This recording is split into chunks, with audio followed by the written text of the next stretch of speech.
Hi, this is Andrew, and this is Keen On, the daily now.tv chat show with some of the world's leading thinkers and writers. Hello, everybody. It is Sunday, March the 24th, 2024. I just got off a plane from New Orleans, and that's why our start the week, or that was the week episode, our roundup, our weekly roundup of technology was delayed a couple of days. It's been quite a week in technology, a week which, at least according to Keith Teare, the author of That Was the Week newsletter, suggests a degree of shame. Was it a shameful week, Keith? Well, it's a shame if you believe in professionalism and the rule of law, because the nation's top legal body, the DOJ, I guess you could argue that the Supreme Court is the top legal body, but certainly on the executive side of the House, has decided to file a complaint against Apple for abusing monopoly power. And the unanimous response, at least from what I read, is to hold the DOJ in ridicule for having brought the complaint. That's the gist of it. I'm not sure there's ever been a monopoly case that you'd be sympathetic with. Is that a reflection of what and who you read? Probably that is somewhat true, because I haven't read anyone.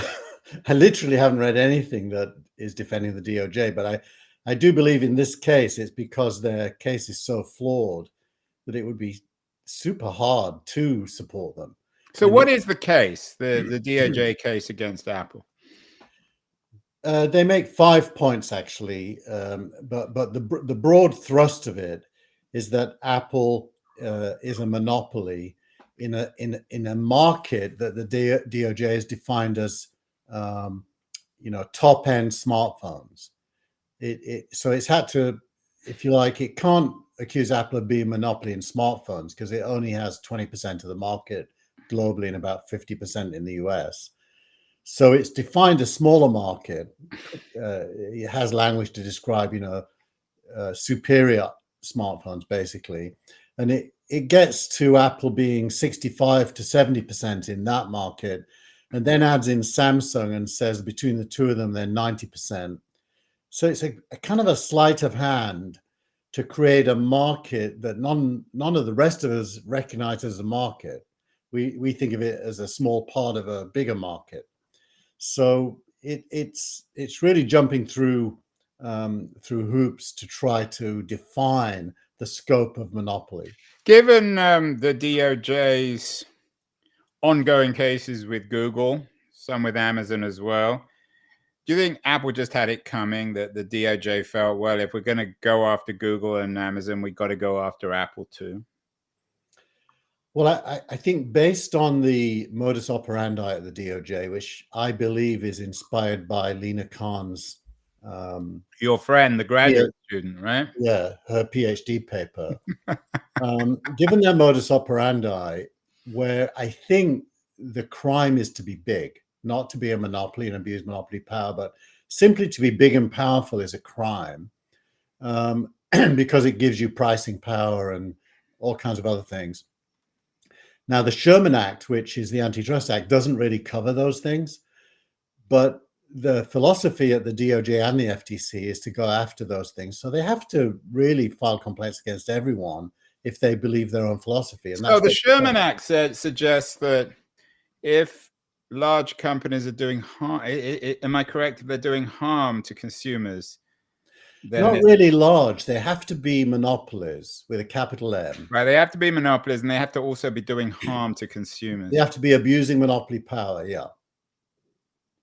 And what about... And by the way, to answer your earlier question, Anna, there are some obvious abuses of monopoly power, like price fixing, between all the players. So if Google and Apple were meeting in a dark room and setting the price of phones, that would be an appropriate focus. But Google... But they haven't, because Google's not a phone maker. It does make phones, but many more phones are made using Android than the ones Google makes. So it doesn't really work. So there really isn't a solid case that there's a monopoly here. So what about the argument, and this issue's been dominating the legal community now for years, that Apple's operating, that the Apple Store or the App Store operates a kind of monopoly because they control everything? Well, if you want to discuss that as a serious proposition, not you and me, but if anyone does, you've got to take into account how many app stores there are in the world for how many different types of smartphone. And the answer is lots. And Apple's app store for its iPhone is just one. So given that Apple built the iPhone and wants to make sure that the apps that go on it are safe, it doesn't seem unreasonable that it should curate its app store and have some rules. I'm guessing your dog is just as outraged by you about this latest. I think our listeners are tolerant enough for me to go and stop it. Let me stop the dog and imagine it's Lena Khan. Give it a good kicking, Keith. Luna.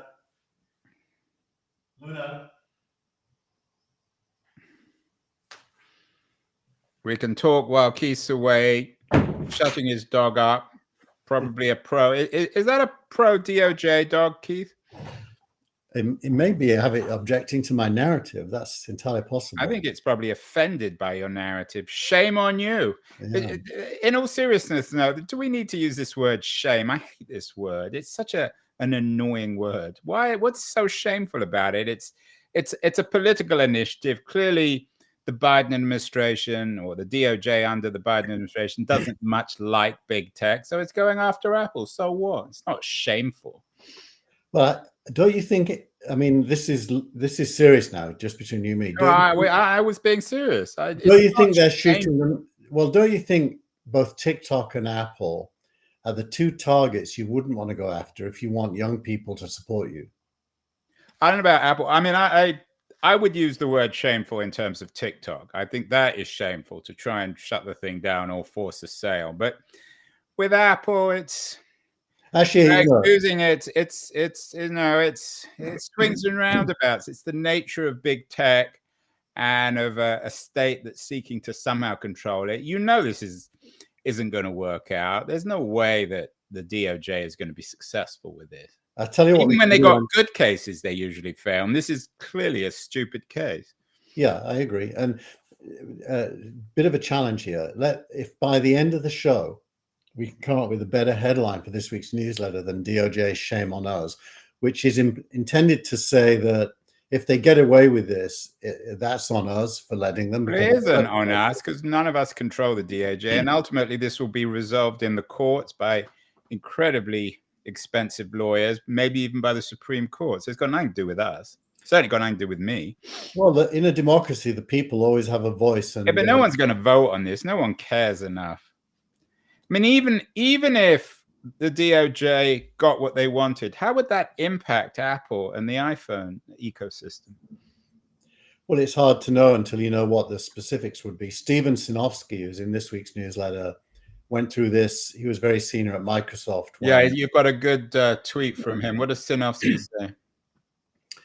say? He really goes through in some detail why the case has no substance, and he's not really still fighting the Microsoft battle. He looks at the Apple thing with clear eyes, set in the present, but from a person having gone through exactly this set of circumstances at Microsoft. But there was a case against Microsoft. You yourself, as a startup entrepreneur, had one of your startups killed by Microsoft. So, well, yeah, but I actually defended them. I put out a press release defending them at the time because I thought competition would deal with Microsoft more effectively than the government, and that ended up being true with Chrome. Now trouncing Microsoft's Edge, which is a tiny browser, and the browser was the crux of the whole case back in those days.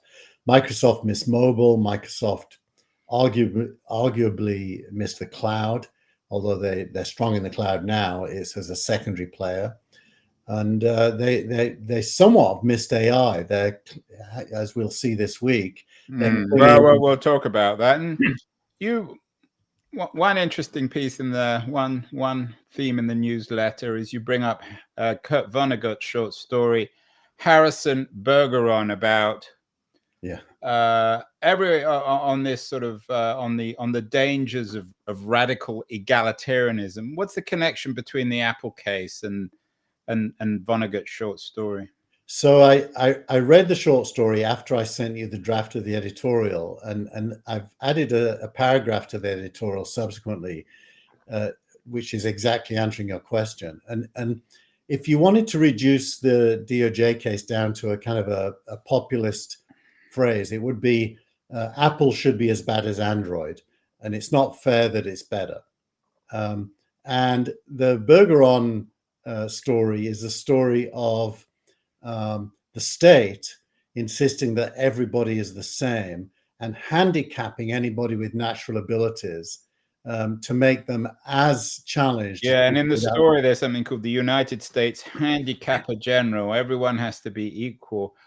And it's interesting. I don't know whether you were influenced by this in terms of your Vonnegut comparison, but Apple is defending itself by arguing that the DOJ is trying to turn the iPhone into Android. That, at least, is according to TechCrunch, one of the pieces you linked with. How and why? Well, let's take the iMessage complaint. And anyone who's got an iPhone will be familiar that if you text somebody that has an Android, the bubble is green, not blue. And that's because the Android receiving end can't do everything that the iPhone sending end can.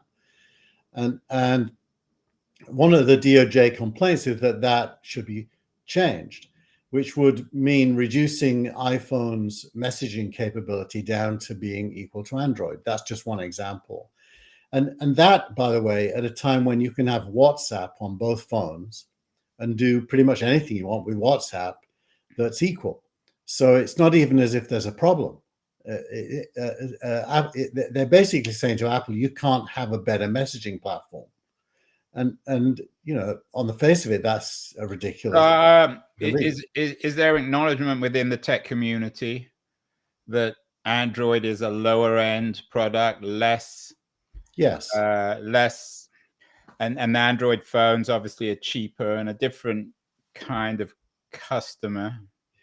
Well, look, is attracted to Android than the iPhone.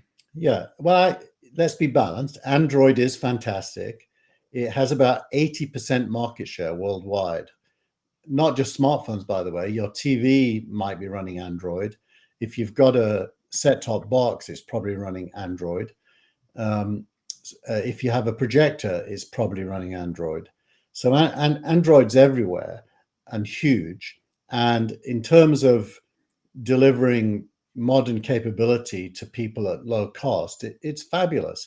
But feature-wise, Apple Photos, Apple iMessage, Apple Mail even, almost every feature that is unique to Apple is better than the Android equivalent, because Apple owns the hardware and the software and can build things that benefit from having both. So is the case arguing that Apple is not allowed or shouldn't be allowed to bundle these products into their phones? Or is it a case that suggests that these products should be more universal? Well, both. On the one hand, the DOJ says iMessage should run everywhere. Now, Apple has done that with iTunes. iTunes runs on Windows. There is a way of making it run on Android and even on Linux, because it has a web version. And the DOJ is saying, if Apple made iMessage run everywhere, that would fix the problem. Well, the problem is iMessage's core is security and encryption. And because Apple doesn't own Android, it can't guarantee that. So it'd be dragging down the quality. The one piece you linked to in the newsletter this week, which has a little bit of sympathy with the DOJ, is by Matt Birchler, who writes about his wife's reaction to the suit. His wife is not a tech person. What does Birchler say, and what is the argument from the point of view of the ordinary consumer? Yeah. Well, by the way, my wife also started the week very sympathetic to the DOJ. And she and I had some quite riveting conversations about it. So Matt's not the only one with a wife whose instinct. So what does Janae say? Why is she sympathetic? She has this natural instinct against big companies that, remember, she's South African and was anti-apartheid. And you and I know history very well, but the whole history of anti-colonialism, which has basically, Cold War Stalinism at its core, is that monopolies are bad things and anything big must be a monopoly. So there's that going on. So there's kind of a leftist anti-monopoly diatribe, which really doesn't care much about leaving aside that, what about the ordinary consumer? So everybody has an iPhone or an Android device. What is the argument, whether it's from Brickler or from Janae Teare or whoever, that this would actually benefit ordinary consumers? I think there isn't a coherent answer to that question. I think it's just emotional instinct that big is bad.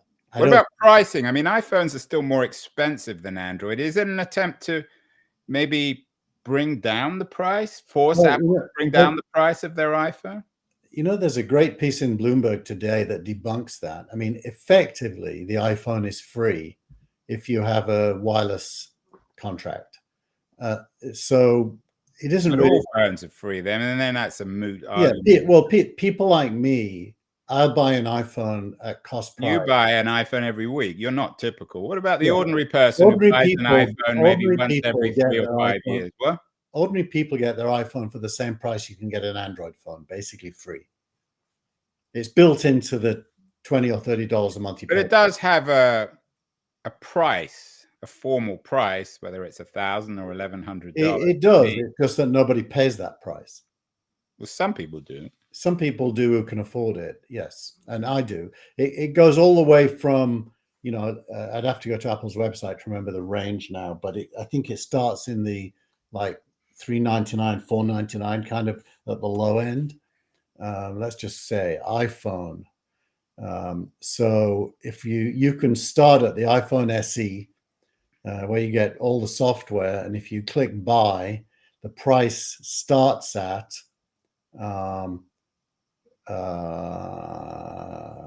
you've actually got to choose it. Oh, $429. Listen, $429, but they'll pay you between $30 and $630 for your old iPhone.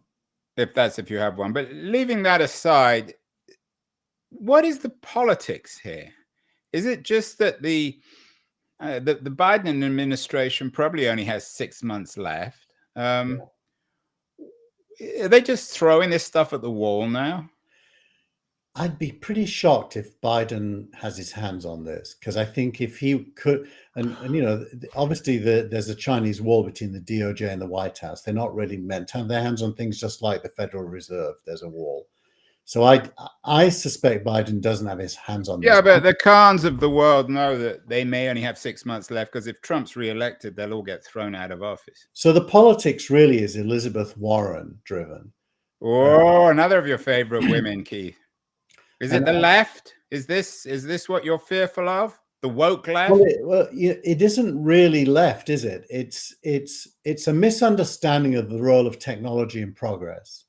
There's no real understanding in the democratic left that progress comes from technology. Well, that's a bigger argument, and certainly they do have a good argument when it comes to loneliness and atomization, although I don't think that has anything to do with the case against Apple. This is not a case against technology, it's a case against Apple. Well, Apple, as you were saying earlier, Andrew, it really isn't. Apple's the fourth case. It's a case against Apple. But it's not a case against people using technology. They're not saying the premise of this argument is that technology is alienating, therefore we've got to stop people using phones. It's about stopping people using Apple phones. Yeah, but the accusation against Apple really, they wouldn't use these words, but what it really comes down to is you're too far ahead. Therefore, there's no competition because no one's as good as you. Therefore, we want to make you as bad as everyone else. Now, if Well, you're but you sound like an Apple lawyer now. I mean, no, what no, about I don't think the so. news? You had another interesting piece of news, Keith, this week about Apple is in talks with Google Gemini to power the iPhone AI features. What does this say with these huge companies now Well, partnering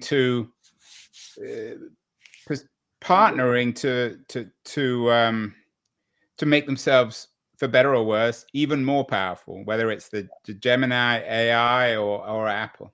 I actually think it's the opposite case, that this deal represents the failure of Apple to compete with OpenAI or Claude AI or any of Mistral AI or any of the others. And Google, it's their failure to distribute Gemini to a real audience. And so Apple and Google are both losers clinging onto each other to try to get to something that Losers, I don't know. I think in the AI race, they're currently behind by far.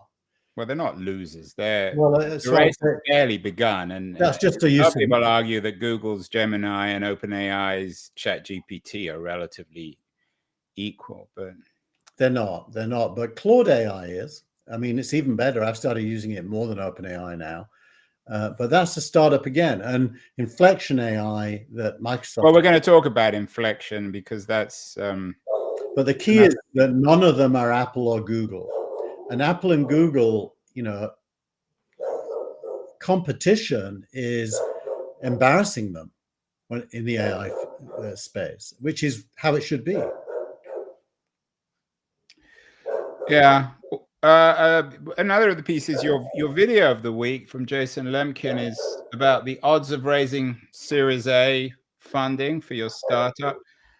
In the context of the broader startup economy, what are the odds, Keith? This is something you know a lot about. Yeah. Do you have better odds in 2024 than you did in 2020 or 2015 or 2010? Or is it increasingly controlled by these huge companies like Apple and Microsoft and Google and Facebook?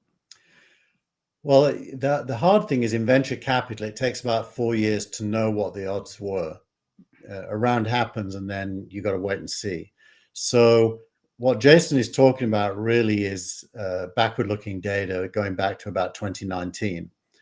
And the truth is that almost every investment made in 2020 and 2021 is stalled. That is to say, no subsequent round has happened. So the data will say things are really bad. But the truth is you don't know, because people doing Series A rounds in 23 and 24 may go on to do a Series B and a Series C much faster than that prior cohort. Probably will. I would guess they will. So there's a bit of backward-looking data, and then extrapolating from something that's out of date. And it's not his fault. It's just the way that venture capital. I understand that, but you have a front seat on this. Is it harder or easier to raise money these days? Much harder, although I do believe it's always hard to raise money, but it is much harder because there's less rounds.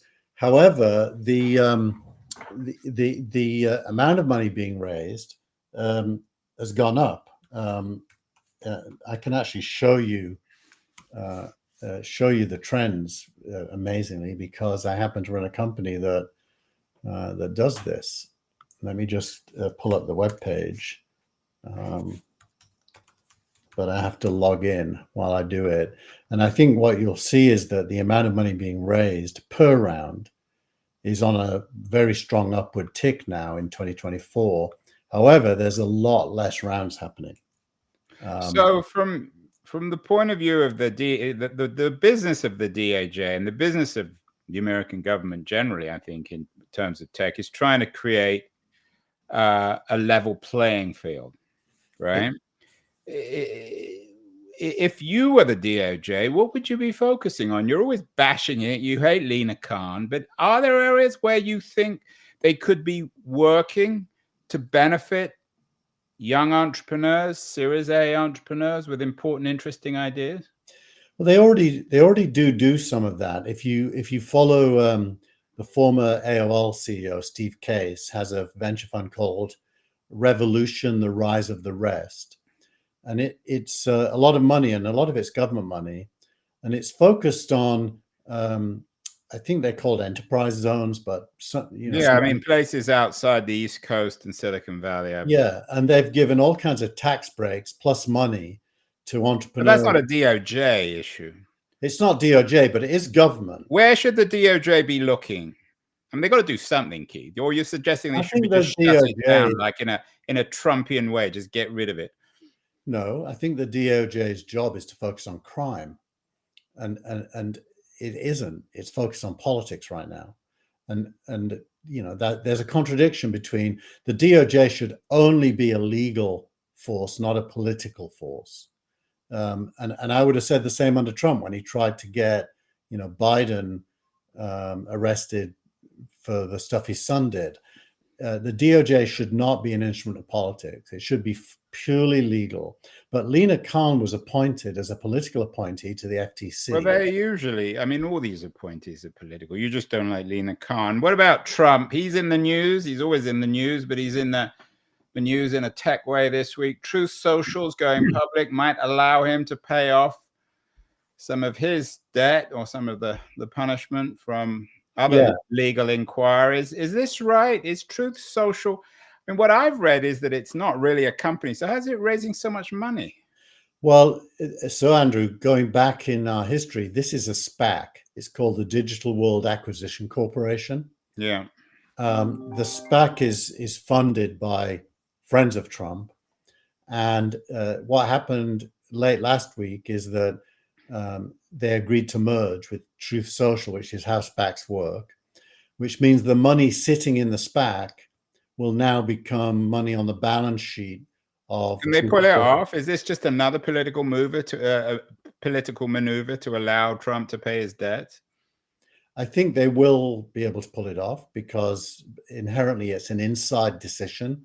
There's no external authorities really that can stop it. And that will mean that Truth Social shares will have a share price.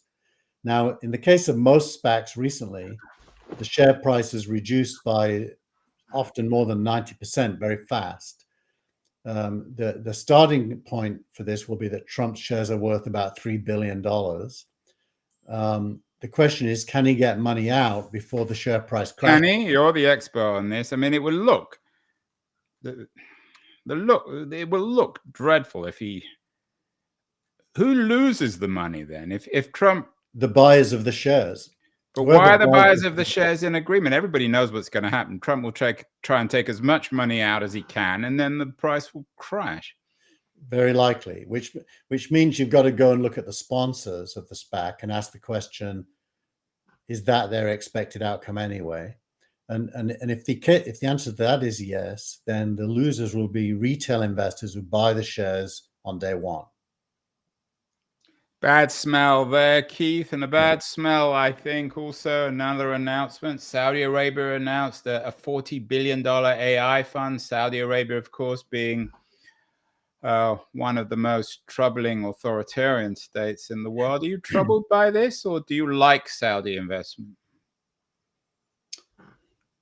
Well, I think as an observer of Saudi Arabia, you kind of, it would be wrong to have a static view of the country. It's clearly undergoing a lot of change right now, including for women. And one, reads through the lines that the crown prince is a modernizer. And then there's the self-interest of oil revenues being assumed to shrink in the next several decades, and Saudi Arabia needing a transition plan to a post-oil world. And they have a lot of money to put behind that, which is probably not a bad thing if you want Saudi Arabia. If I was writing an editorial this week, I would talk about the shame of this rather than Lina Khan. I mean, how does Lina Khan, who might be a bit of a clown, but how does she compare with MBS in Saudi? She doesn't behead people. She doesn't put people in jail. Well, I don't know. What's your view of Saudi Arabia? Don't you think there's an attempt to change it? I think that perhaps, but I think their human rights. We've had some shows on Keen on their human rights record, which remains abysmal, worse than the Russians, worse than the Chinese. So yeah, I'm certainly no apologist, but I think you get outraged, shame on us about Lina Khan. I agree, it's an absurd case, but you seem less concerned with the human rights abuses of the Saudis. I mean, Lina Khan's never put anyone in jail. I think she's never tortured anyone. She's never chopped people up into little bits and put them into suitcases. Yeah, but I personally look at Saudi Arabia as a story of transition. Now, I'll agree that the facts that as you tell them, that's entirely true. But a bit like China, I don't think you get the change you want by pointing out the crimes of the past. I think you have to engage with people and lead them to a better place. The crime we're talking about, Turkish journalist, was only 2 or 3 years ago. Anyway, is there any good news? There's the Reddit IPO, Keith. Is that encouraging for startup entrepreneurs, investors? Is this a good thing? The IPO seems to have gone rather well. We've had a real shortage of tech IPOs. Does this suggest the beginning of a new market, new appetite for tech IPOs? Well, there's a fortuitous set of circumstances. It's very good timing. Reddit is not a great business. It still makes a loss after many, many years.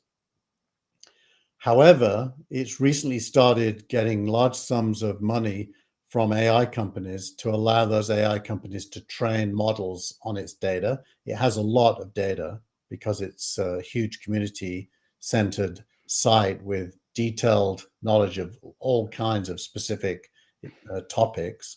So it looks as if it's going to become profitable this coming year, and it's part of the AI focus.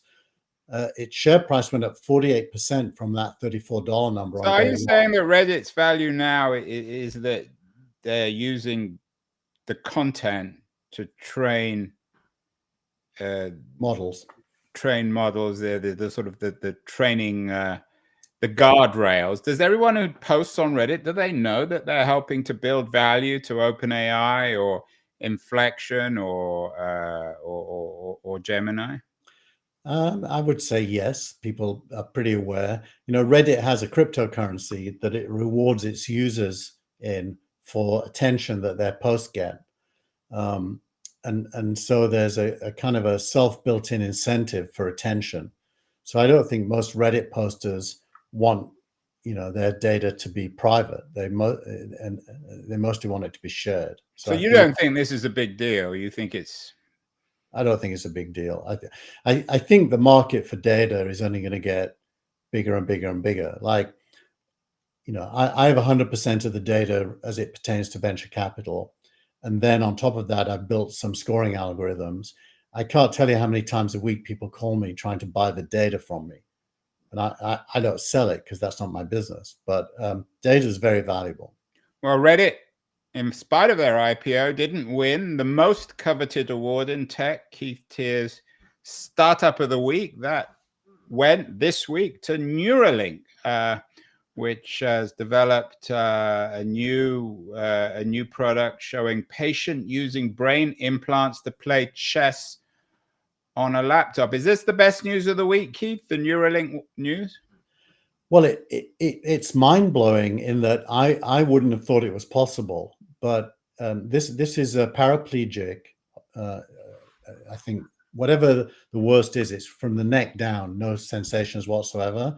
This was a young guy actually who had an accident, a swimming accident, diving into a pool that was shallow.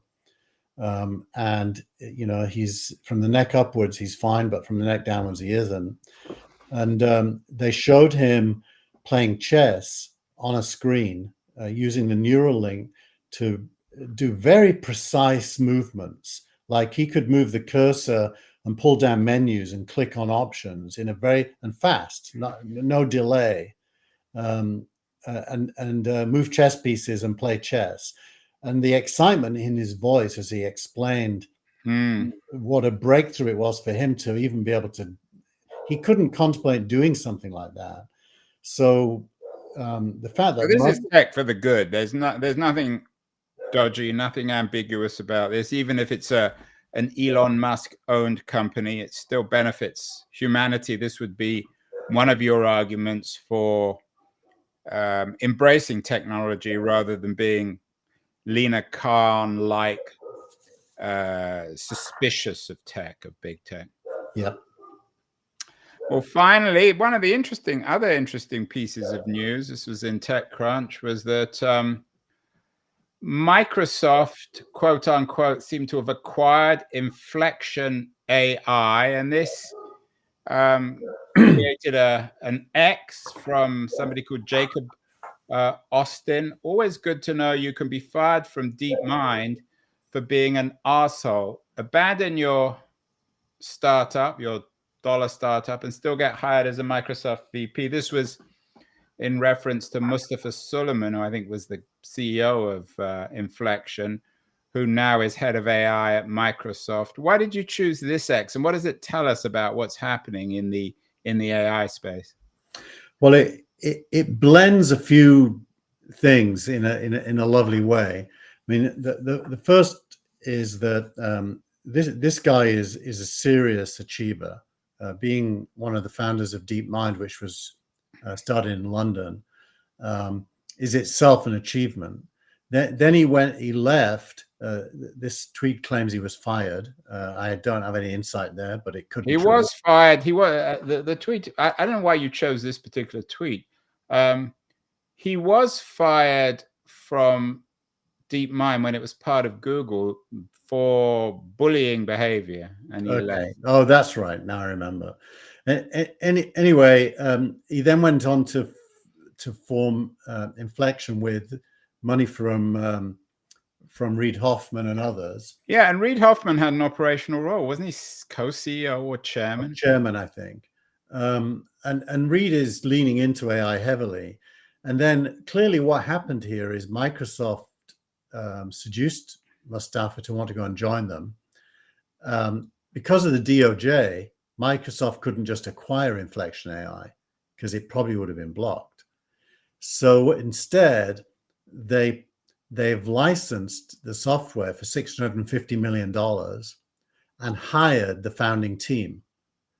And the assets remain with the company, and they've now got money. But it sounds like what they did in some ways with OpenAI. One of the things that struck me about this is that Hoffman's on the Microsoft board. He's a multi-billionaire partly because of his sale of LinkedIn to Microsoft. So isn't there something troublingly incestuous about this arrangement? Well, I think if you understand it through the prism of fear of the DOJ, you won't be far wrong. This is a very unusual. So you're blaming the DOJ for this, Keith? I'm saying the DOJ has made it impossible, and the FTC, impossible to do straightforward acquisitions. Therefore, people are resorting to weird structures to get what they want, which is the assets and the intelligence held by the target company. And we might see more of this. I mean, Google, I'm sure, can't always acquire the company, but well, Google's a major investor in Anthropic. Right, and they probably can't acquire Anthropic, but they might be able to acquire Anthropic's team and IP. So what's Microsoft's game here? I mean, another reading of this would be that InflectionAI just couldn't compete with Anthropic or OpenAI or Gemini, so they folded, and Mustafa got a job at Microsoft. Is that credible? Not really, because then Microsoft wouldn't have had to pay $650 million. So I think that isn't the story, really. The story is probably more driven by Microsoft's fear that OpenAI will end up not being controllable. And so this is Microsoft trying to have another option. Yeah. In addition to OpenAI, it would be the technology from Inflection. Yes, that's probably my gut instinct. And it also reinforces that AI is a world in which startups are leading, not the big tech players. Yeah, but this comes back to what we've been talking about. Inflection isn't really a startup. It raised what, $2 or $3 billion. It was founded by Reid Hoffman, who's already one of the most influential figures in Silicon Valley. There's nothing, and Mustafa Suleyman, who was a DeepMind co-founder. So when you think of something like InflectionAI, it's the opposite of what Google once was, or even Apple with Jobs and well, there is a rationale for that, which is that I'm not blaming them. I'm not saying that I'm going to explain to you why it is a startup, despite what you just said being true. That is that the starting bar for participation in AI is billions of dollars. So to be a startup in AI, somebody has to underwrite the price of entry, which is rising all the time. And you know, you look at NVIDIA this week, which we haven't talked about, but NVIDIA launched a new chip called Broadcom, I think it was called, or Broad something. And that NVIDIA chip is the starting price is $40,000 per chip. So the price of entry is super high. So startups that attract the right talent that can execute will need to attract large sums of money just to get going. It's a very different kind of, I mean, at best, it's a very different kind of startup world than you and I knew back in the 90s, where I started a company on a credit card. You did the same thing. I did the same. So you've got to have billions of dollars. You've got to have powerful, wealthy friends like Reid Hoffman who have connections to Microsoft or Google or Apple. It's a very, I mean, for better or worse, this isn't a criticism of tech, and it's not a defense of Lina Khan, but it's a very different world, and it also reflects this new Saudi $40 billion fund and the Truth Social News. Everything seems to be coming from above rather than from below. Well, actually, the Saudi fund, 40 billion ends up being quite a small number in this context. Right. No, I agree. I was actually surprised with that number. It's not a lot of money. And so I would say it isn't top down. It is still bottoms up. Developers ultimately are driving this, because unless you can build something interesting, no one's going to give you money. But there are not many of those developers, and if you are one, you're going to attract, you know, a lot of what is available to invest in the future, and that's. Yeah, and I wonder whether finally, Keith has gone on. It's an interesting subject. Whether, as always, with bureaucracies like the DOJ, they're fighting the last war or the yesterday's war. They should be focusing on these issues and not worrying about the Apple iPhone. I agree with that. Did you come up with an alternative title to shame? Shame on Keith? It's still got shame in it. Well, what's another word for shame? I don't think it is shameful. I think that it may be incompetent, but there's nothing shameful about it. It's just words. But yeah, I think if you're incompetent, it is a shame. In South Africa, they use the word shame this way: that if somebody falls off a bike, the person who sees it says shame. Which so it reflects incompetence. Well, it's also got some empathy. So is that the first sign of a thaw between you and Lina Khan? Shame. I feel sorry for her. Exactly.